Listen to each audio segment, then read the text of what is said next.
തമിഴ്നാട്ടിലെ വിദ്യാലയങ്ങൾക്കും ആരാധനാലയങ്ങൾക്കും സമീപം പ്രവർത്തിക്കുന്ന 717 മദ്യശാലകൾ അടിയന്തരമായി പൂട്ടാനുള്ള മുഖ്യമന്ത്രി സി ജോസഫ് വിജയുടെ ഉത്തരവ് സംസ്ഥാനത്ത് വലിയ ചർച്ചകൾക്ക് വഴി തുറന്നിരിക്കുകയാണ്.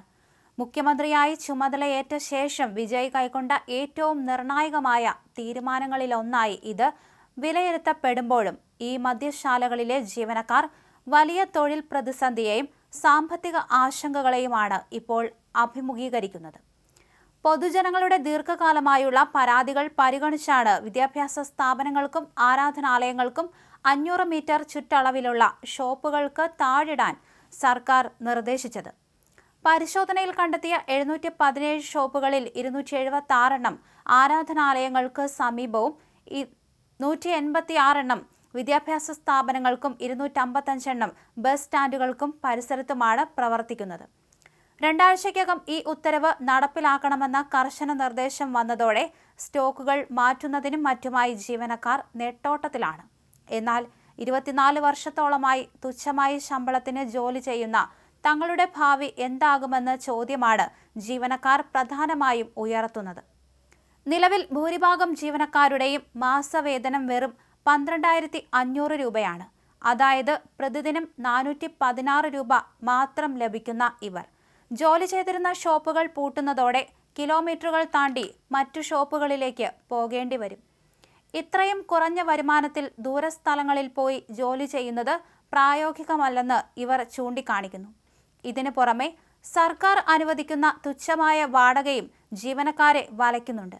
നഗരപ്രദേശങ്ങളിൽ കടമുറികൾക്ക് വലിയ വാടക നൽകുമ്പോൾ സർക്കാർ നഗരസഭാ മേഖലകളിൽ 6,600 രൂപയും പഞ്ചായത്തുകളിൽ 5,600 രൂപയും മാത്രമാണ് വാടകയായി നൽകുന്നത്.